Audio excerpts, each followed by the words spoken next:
Take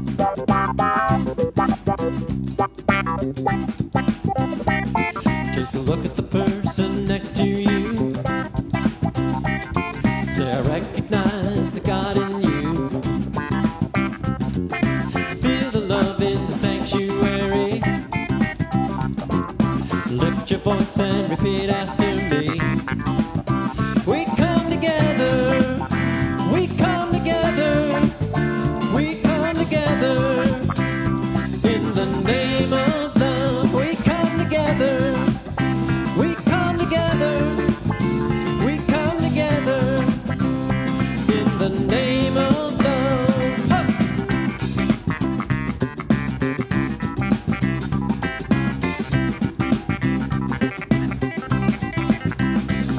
Take a look at the person next to you. Say, God loves you and I love you too. Feel the love in the sanctuary. I see you dancing. Lift your voice and repeat after me. Sing it with me, here we go. We come together. We come together. We come together. In the name of love. We come together. We come together. We come together. In the name of love. From every walk of life, every creed and color, in kinship we unite. In honor of the God in each other. Take a look at the person next to you. Say, namaste, I bow to you. Feel the love in the sanctuary. Lift your voice and repeat after me. We come together. We come together. We come together. In the name of love, we come together. We come together. We come together. In the name of love, we come together. We come together. We come together. Yes, in the name of love.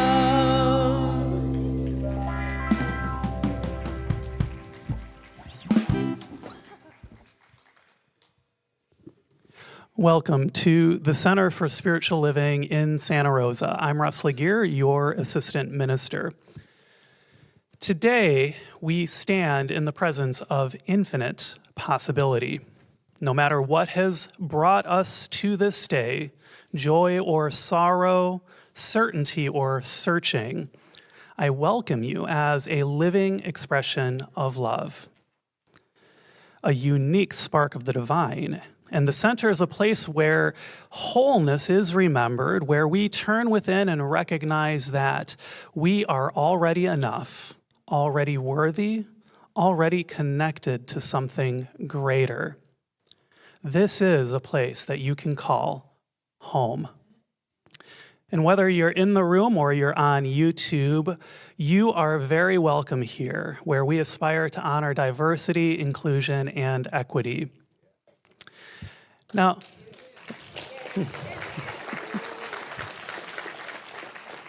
please join me in reading out loud our mission.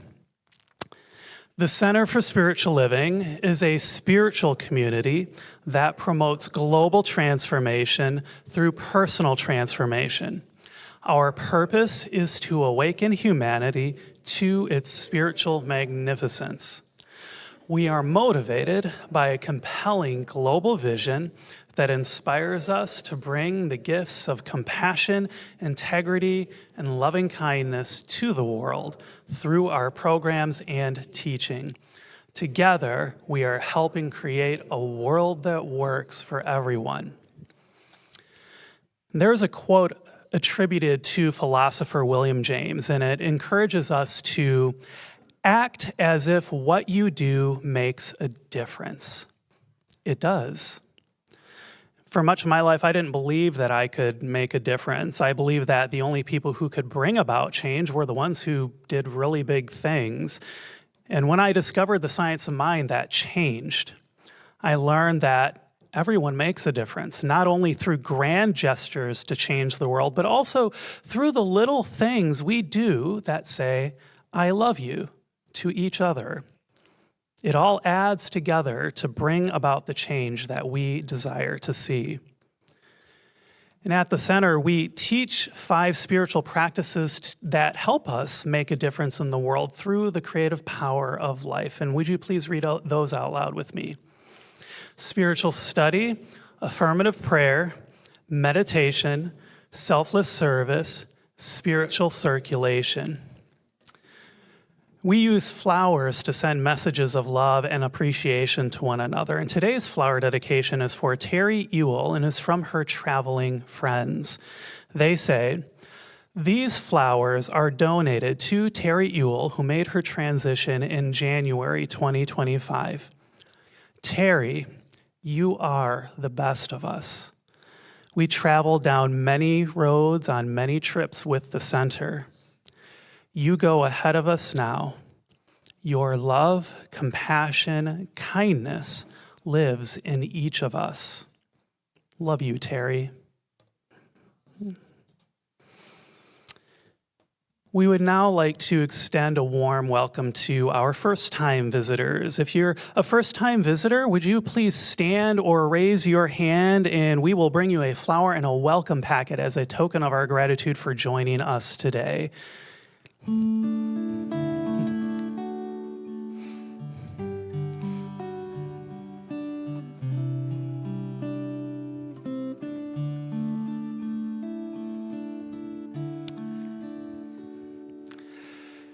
Today is a truly special day to practice being welcoming. Last month, our community grew in heart and size when we welcomed 20 new members.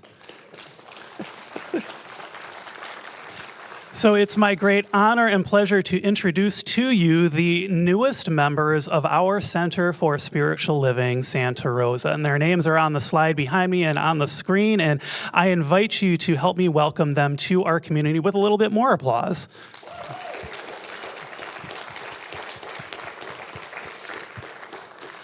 I know that somewhere with the music and meditation and prayer and practices in Dr. Edwards' message this morning is exactly what you need to experience for the next step of your spiritual unfoldment.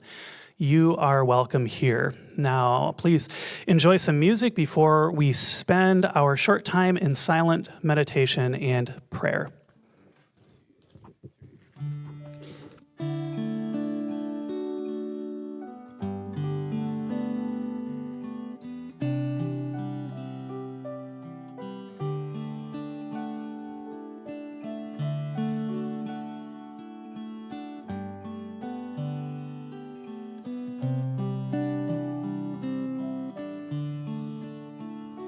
When I look in your eyes, I see the beloved looking back at me. When I stand next to you, I can feel the beloved in you. You are my soul, you are my inspiration. With you in my heart, I'm never alone. We are one. There is no separation. When I rest in you, I'm home. When I touch your heart, I feel the beloved touching me. When I open my heart, I open to the beloved in you. Beloved in you. Beloved in you. Beloved in you.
opening my heart to the beloved. I recognize that one presence of life, that one source right here in this moment. That has created everything, everyone abiding in its fullness. Nothing and no one left out. This one presence indwells me, surrounds me. It sustains me, for it is the life of my life. And I know this as the truth absolutely of each and every one here, each and every one hearing this word, each and every one with whom we share life. There is this one. And I know that it is that is unfolding through this service today. Moment by moment, breath by breath, word by word. It is that sings and speaks, that shines in our smiles, that embraces in warmth. And it is that holds and abides right where each of us are as we are right now. And so I know this presence right here, holding, abiding, supporting, sustaining. And so grateful to know this truth. So grateful for this call home in conscious awareness. I simply let go. I let this be. And so it is. Amen.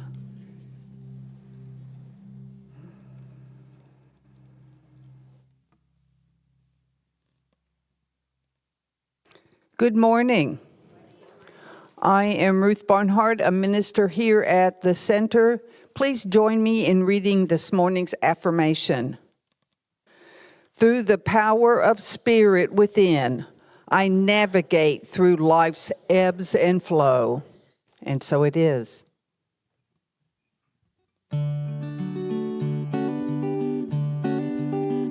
So much pushing and pulling, so much fighting and straining, so much laboring against waves and wind. I am tired, my arms are weary, back is aching, eyes are bleary. I think I'm finally ready to give in. I have struggled, I have cried, I have screamed inside about the kind of life I've tried to lead. Well, right now I think it's time for the very first time to lay down my body and mind and just be. If I stop steering my boat, does it sink? Oh no, current carries it along just so. If I stop steering my life, it's gonna be alright. I'll just go where the ocean says to go. Down the block or to the moon, round the world or just to my room. Can't see where I'm supposed to end up. I've resisted for so long, as if I could do no wrong, and it's never been quite good enough. It's a funny thing, I guess, a prideful human saying yes without knowing what I'm agreeing to. But there's a simple fact I find, the decision's never been mine, and all I'll ever do is what I'm meant to do.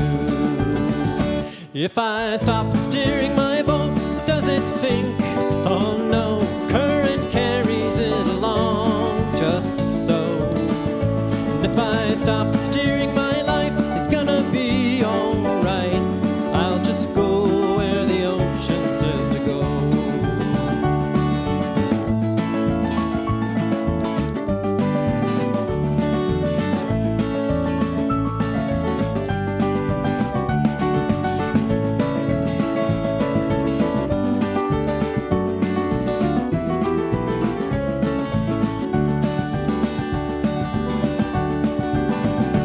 It's a scary thing for sure to lay down my oars, pretending that I've ever been in charge. But it's scarier still to spend my strength and will and never even have a peaceful heart. So here goes the toughest thing. Ironic, don't you think, that it's so hard, it's so easy all at once. It's not laziness, it's just the deepest kind of trust that I'm okay when all is said and done. I'm okay when all is said and done. If I stop steering my boat, does it sink? Oh no, current carries it along just so. And if I stop steering my life, it's gonna be alright. I'll just go where the ocean says to go. If I stop steering my boat, does it sink? Oh no, current carries it along just so. And if I stop steering my life, it's gonna be alright. I'll just go where the ocean says to go. I'll just go where the ocean says to go. I'll just go where the ocean says to go.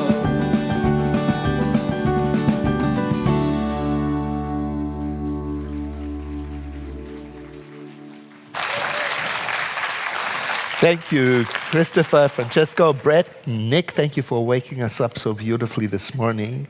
Good morning, everyone. People sometimes tell me that the news is causing them to be stressed. They tell me that politics is causing anxiety in their lives and that they feel like their boat is being knocked about the ocean of life in a way that is distressing to them.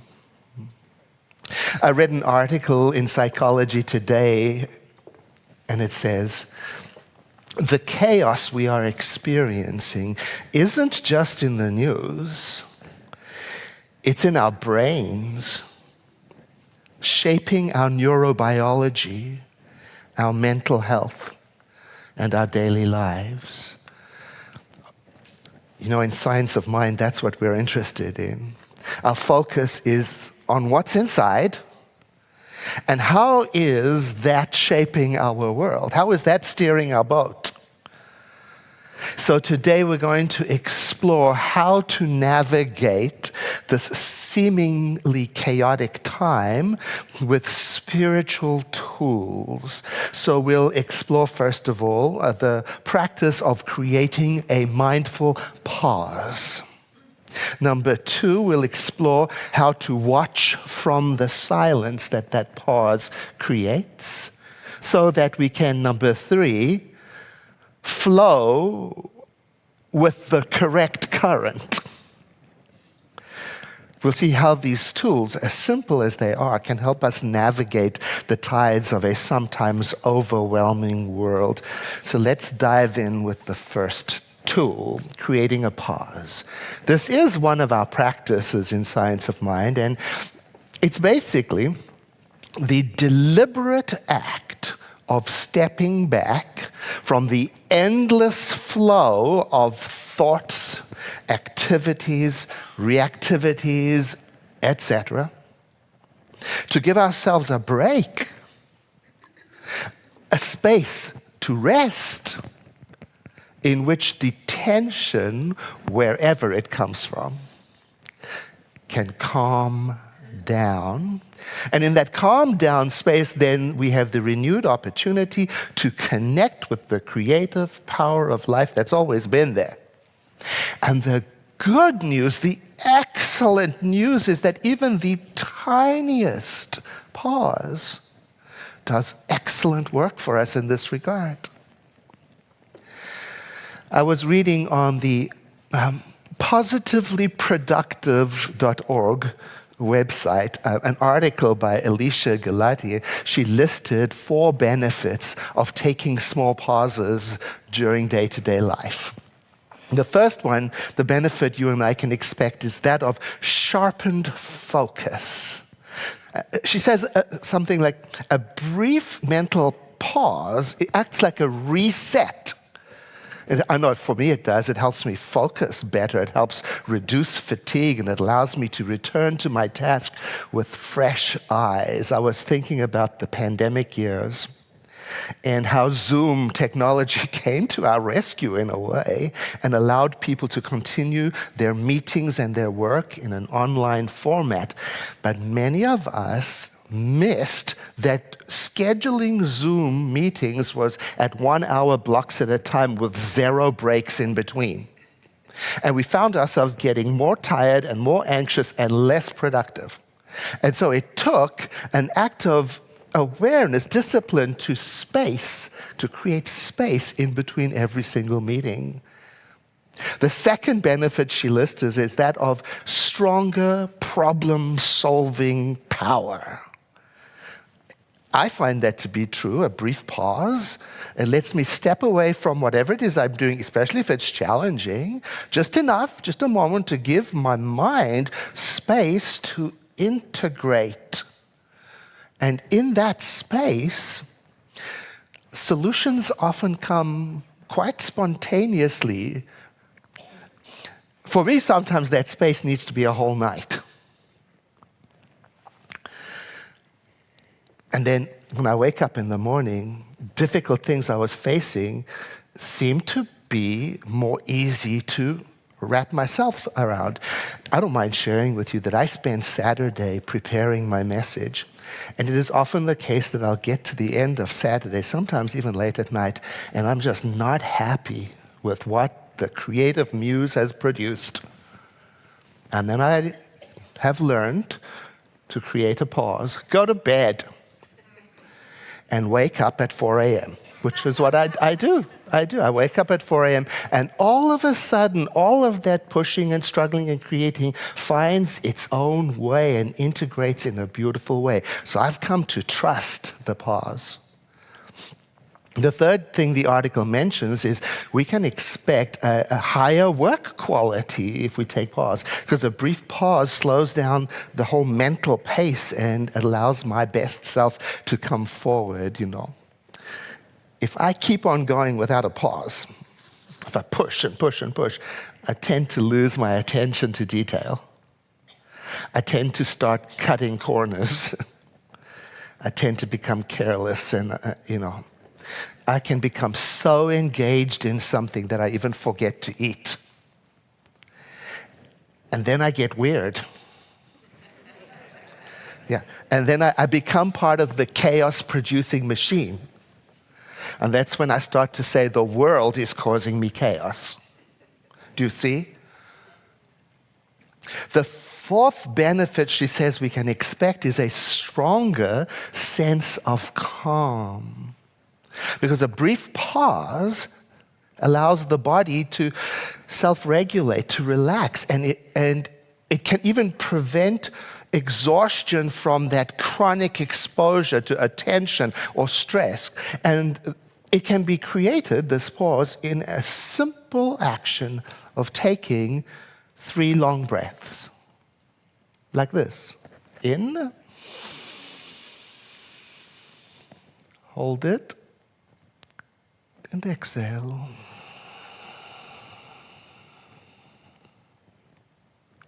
And in. And hold it. And exhale. And again, in. And hold it. And exhale.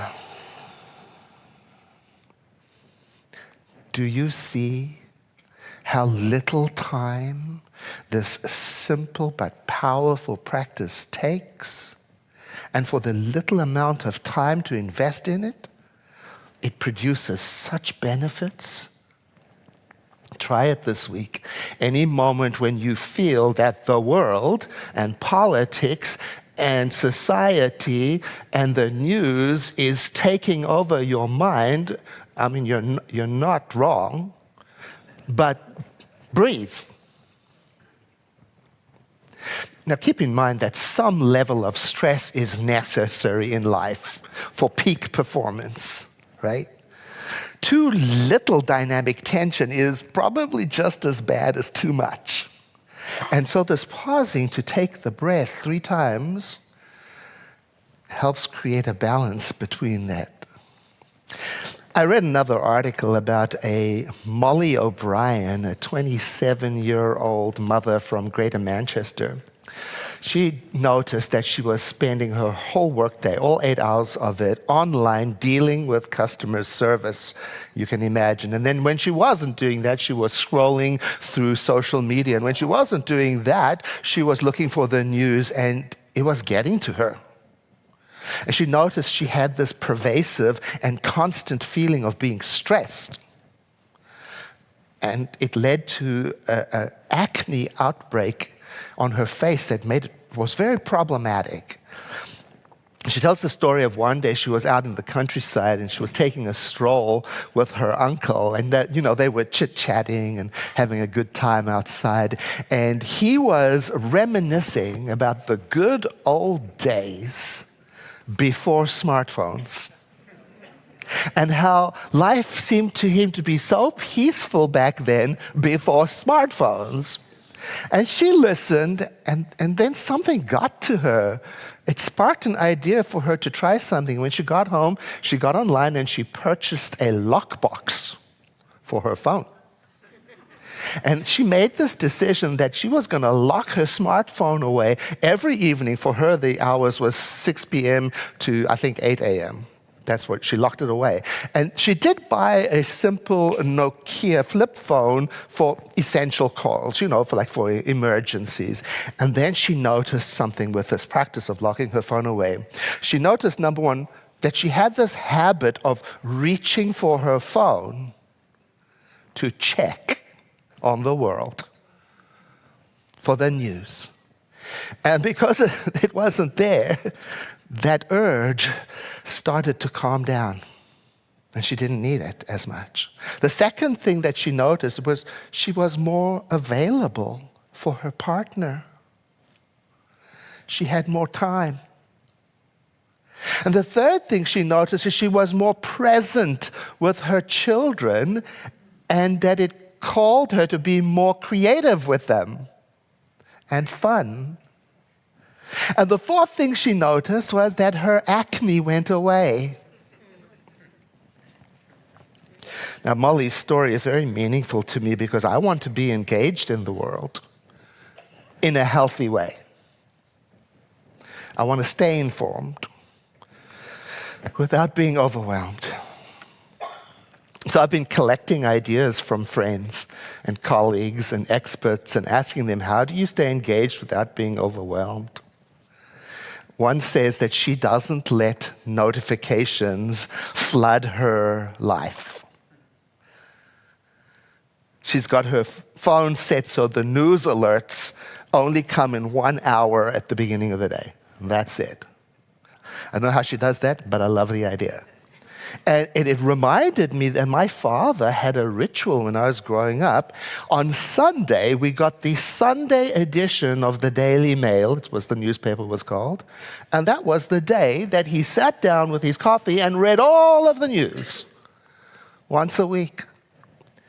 And he stayed in contact with the world quite well. Another person that I talked to, he keeps his phone permanently on silent. What if you miss a call, I said.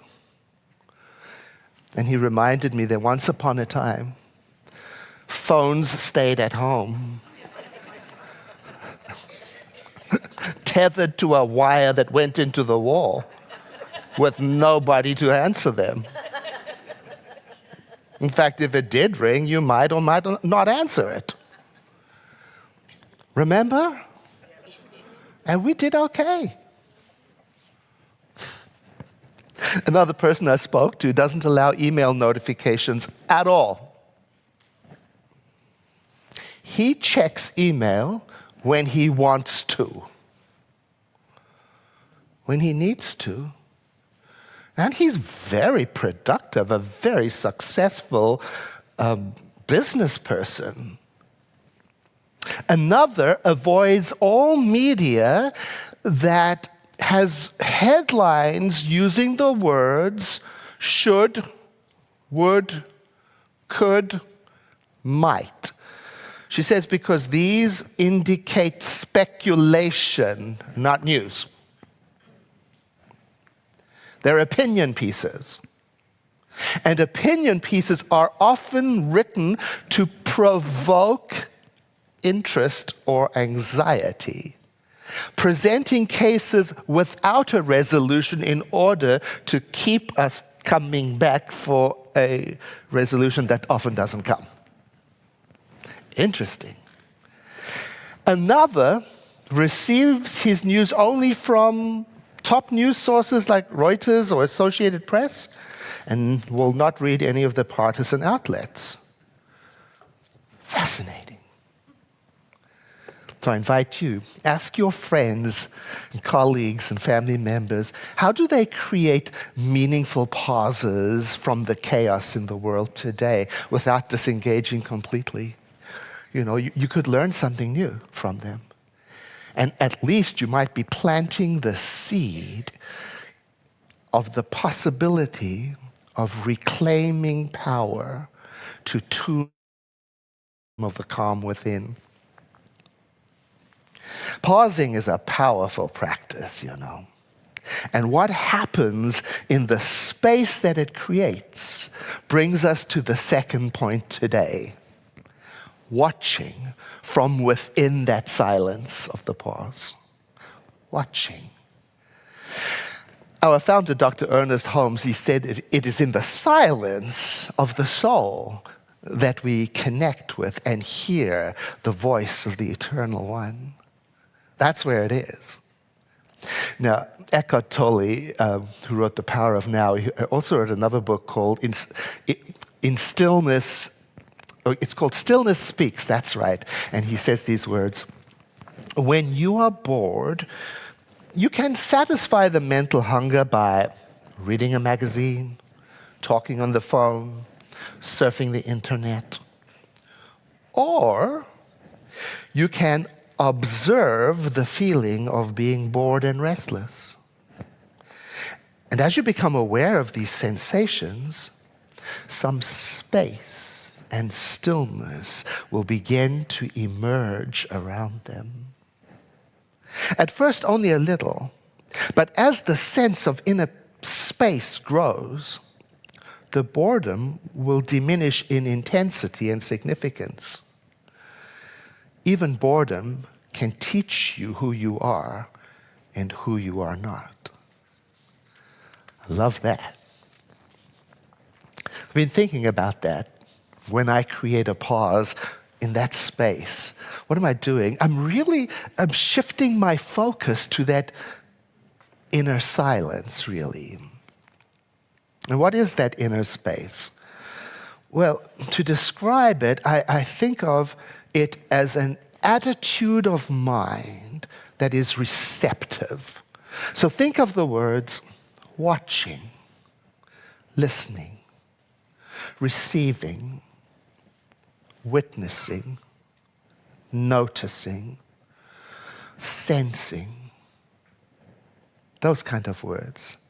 I think of them as the balance to the more active words of doing and speaking and solving and engaging and acting, equally valid, but in this practice, I'm looking at the receiving part of my being. So it's a shift in focus. And this is how I practice it. I spend a few minutes at the beginning of my day to do nothing but watch my thoughts,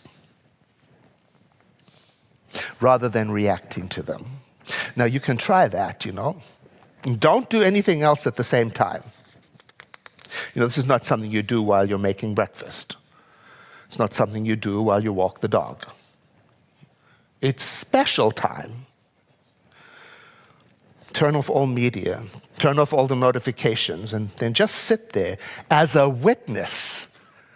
It's like you're in a waiting room, waiting for an appointment, and you're just sitting there, looking at the art on the wall, observing. That's the whole practice. Sounds simple. And yet it may take a little practice if you're not used to it. If you stick with it, however, I assure you, you will start to really love what it produces. So what do you do when you're sitting? Now remember the words: watching, listening, witnessing, feeling, noticing. That's what's going on when you sit. I'm watching instead of doing, and the watching allows an even deeper wisdom to emerge. I'm listening instead of speaking, and that allows my mind to open up even more to new ideas. I'm witnessing instead of analyzing, and that provides a gentle kind of new guidance. I'm noticing. And I'll also notice when my surface mind wants to take over and make lists and analyze and explain to me, or be irritated, or yearn for entertainment, or need to get back on TikTok. And I don't do anything about it. I just notice and watch. It's a practice that, like the breathing, doesn't take a lot of time, and here's how you might integrate it into your day. Set a specific amount of time to do it, and if you knew, here's a good use of a smartphone, set a timer for 1 minute at first.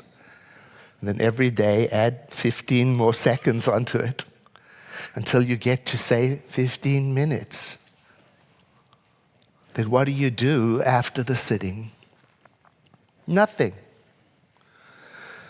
There's nothing you have to do after the practice. Just go about your normal activities. However, if you really want to take advantage of what you've created with the sitting, this is a perfect opportunity to reach for your journal and notepad and then write down what you would like to feel and be and experience in the next 24 hours. You can do this without a journal, obviously. In my experience, the writing it down helps me to really take it in and be mindful and precise about it. And I get to use my imagination and be outrageous. And I'm specific about keeping it positive and adventurous and expansive and creative. And now, this is the lead up to the third idea. This practice helps me to go with the flow of life.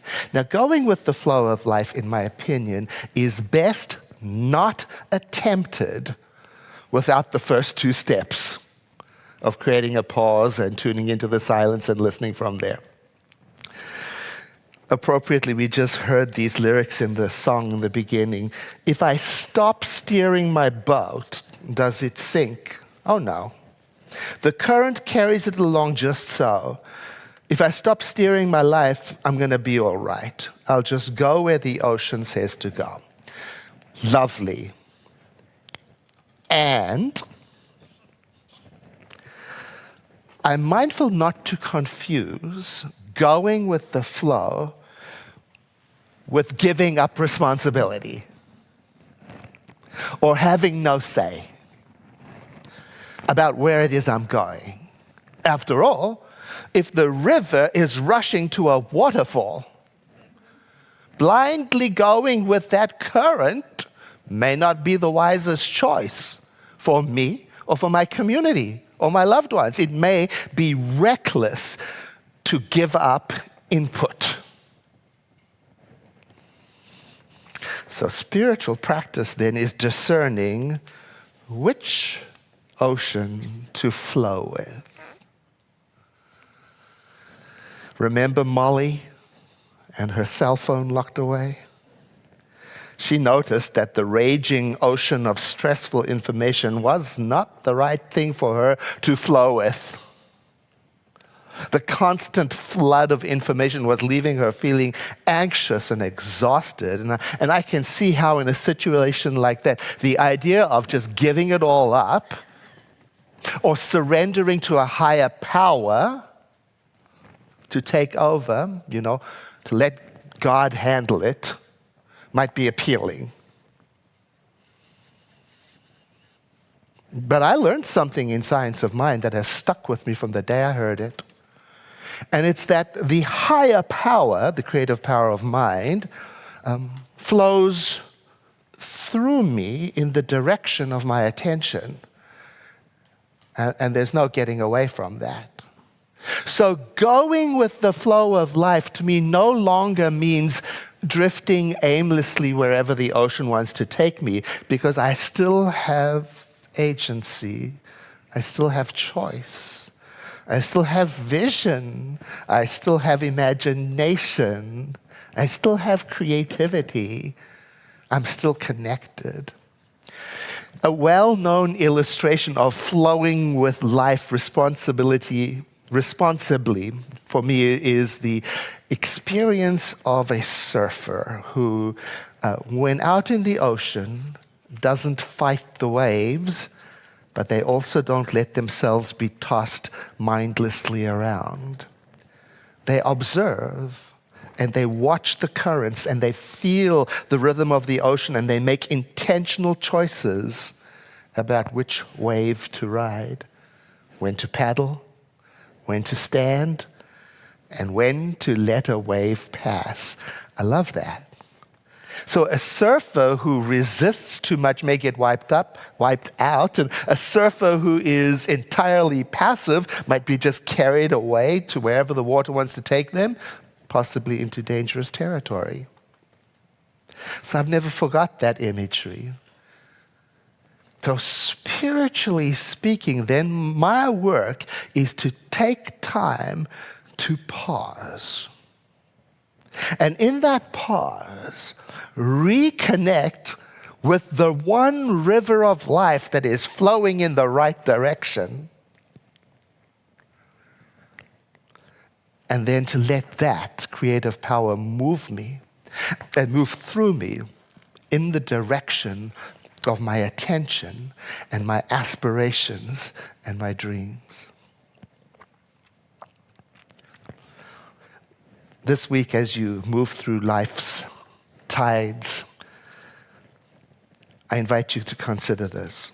Where in your life can you create more space? And what would it look like for you to let stillness guide your choices and decisions and well-being? And finally, what would change for you if you were confident that creative energy flows in the direction that you put your attention? Those are really good questions. So I invite you to breathe in right now and exhale. And again, a deep breath in. And pause. And exhale. And once again, a deep breath in. And exhale. And if it is comfortable for you to let your eyes close, please do that. The creative power of life that flows through all things is an infinite presence of wisdom, balance, harmony. It moves as the rhythm of life. It is the silence between sounds.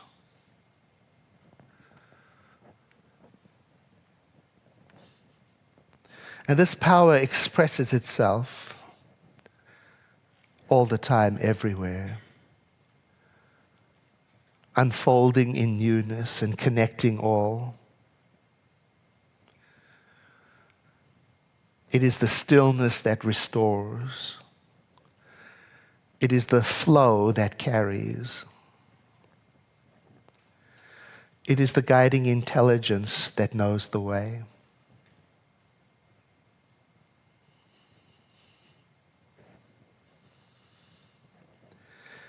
the same presence moves in and through me and every person here today.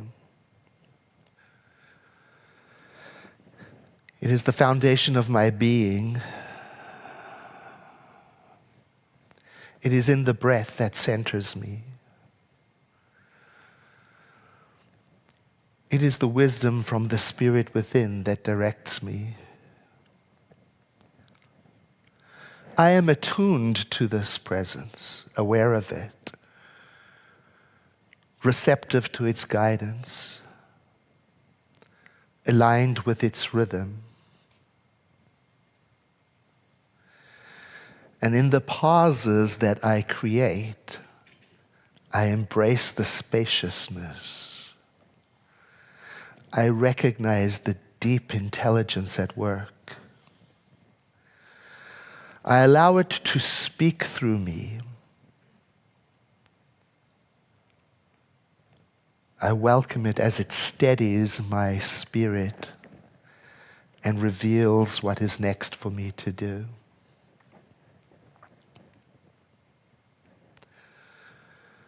And so I affirm that I am navigating life with a steady heart, with a clear mind. The space that I tap into within fills me with discernment, moves me in harmony with life's current, not against it, flowing in the direction of that which is for the highest good of all and the harm of none. And I realize I have a deep confidence in this process, and I am again sensing who I am from within. This awareness fills me with gratitude, pure, boundless appreciation, love.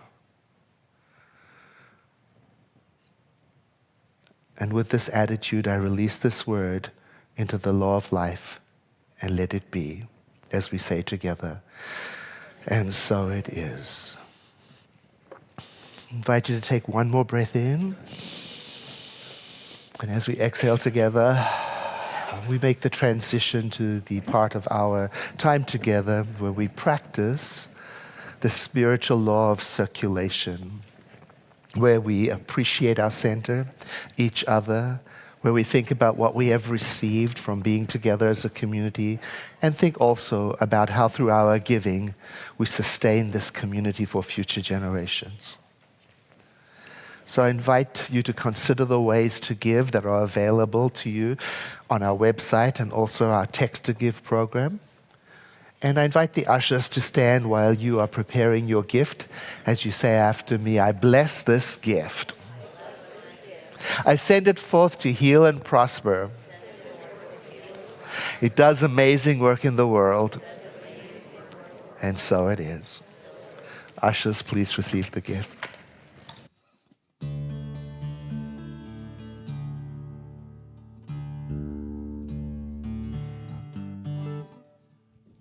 Sorry.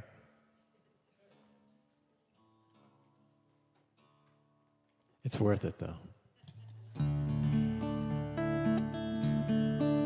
You know the drill. Call and response, and then nam, nam, nam, namaste together.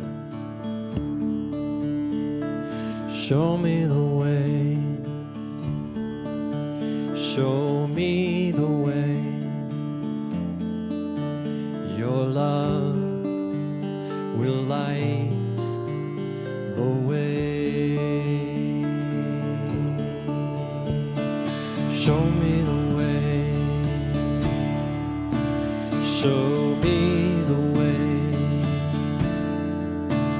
Your love will light the way. Namaste.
Thank you again for all the gifts that you share with our community. Can we give some more love to this fabulous band?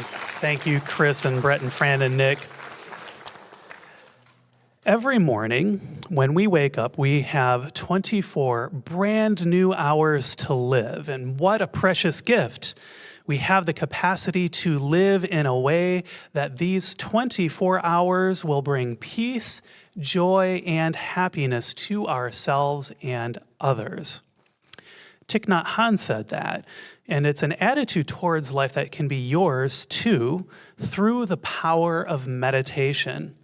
And that's why Reverend Sayota Bell is teaching meditation is more than you can think starting this Thursday. Join her to learn just how you can use meditation to embrace the vibrancy that's available in your life. To other is to see another person as separate from oneself, as too different to recognize our shared humanity. And this is a topic that we're going to explore in Reverend Tara's upcoming book study called Belonging Without Othering. That's based on the book by the same name. Can we create inclusive communities that embrace belonging without othering those who are different? Well, that's a question we're going to ask. So you can join, or we're going to ask and we're going to answer, and you can join Reverend Tara this Wednesday to get the answers to that question and many more. Spiritual mind treatment. You heard Dr. Edwards' closing prayer, yes? Wasn't that beautiful? Would you like to learn to pray that way? You can talk to Peggy Weber and Lorena Fisher are two practitioners who are going to be teaching that class beginning on March 14, I believe. That is a class called The Art and Science of Spiritual Mind Treatment, where you'll learn the 5 steps of that affirmative prayer and how you can use it to help you to remember the truth of who you are, that you are whole, you are perfect, you are complete. So please take advantage of that class. We do have scholarships and discounts for it.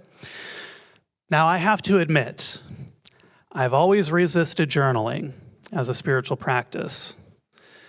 And this is why I've challenged myself this year to embrace it with an open heart in as many forms as I possibly can. Now, I have journals floating all over my home. Journals for creativity and for personal growth, journals for planning. I even have a journal for, well, yeah, everything. And I'm trying it, and it turns out that I'm actually liking it. This time it's sticking, and I love this. So I want to introduce you to my radical journaling workshop that's going to be happening on Sunday, March 16, after our second service, where we're going to look at all of these different ways that we can journal, as I've found, so that we can unlock a new feeling of freedom and power in our lives. So I look forward to seeing you there. And then finally, every Tuesday, I noticed last month in February, I would see our staff members floating out of Grinton Chapel as though they were on a cloud of relaxation. And it turns out they had taken Donna Hoover's awareness through movement class. It was so popular and successful, they were so relaxed, that Donna is offering this class again starting on March 18. So in that class, Donna will guide you through gentle movements to help you to bring peace and ease in your body and your mind. So you can talk to me after service or send me an email if you're online about all of these classes. I'm happy to point you in whatever direction your spiritual education wants to take you. Now, our next 8-week round of Circles for Spiritual Connections starts this month here in March, and anybody in our community can join a circle and connect with like-minded people where you have the opportunity to discuss spirituality. So talk to Chris Kelly today about it. You often will find her at the coffee bar between our services. And you can also fill out our interest form on our website and at our info desk to get more information about how you can find the perfect group for you. Now, this is an announcement for our members in our community, including all those new members that we welcomed this morning. March 23, Sunday, March 23 at 1 p.m. is our annual member meeting. We will vote in our brand new trustees, share our love and appreciation with our departing trustees, and conduct any business that needs conducting. And this is very important. We need a quorum to conduct business. That's a certain percentage of our membership needs to be able to attend before we can begin doing all of these businessy things. So if you are an active member in our community, we need you to attend the meetings on Zoom. So please register as soon as you can so that we know that you will be there.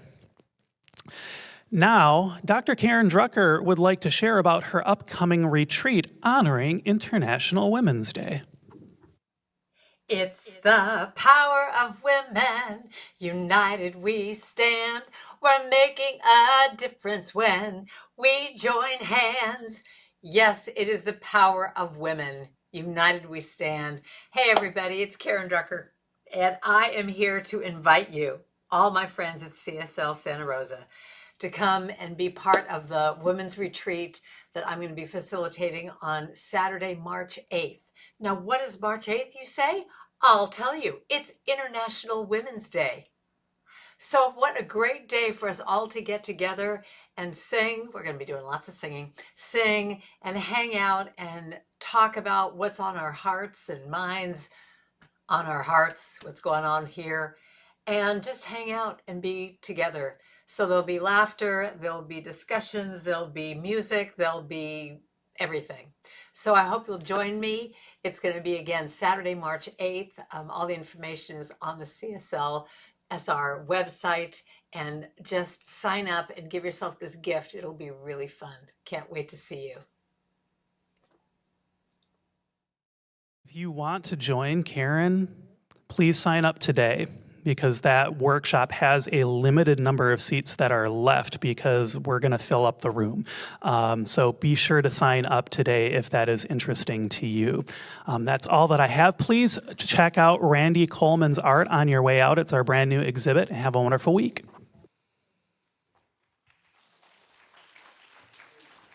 Thank you, Reverend Russ. And I think there's only 15 seats left, so not to cause anxiety. 10. This is like, call the number on your screen now.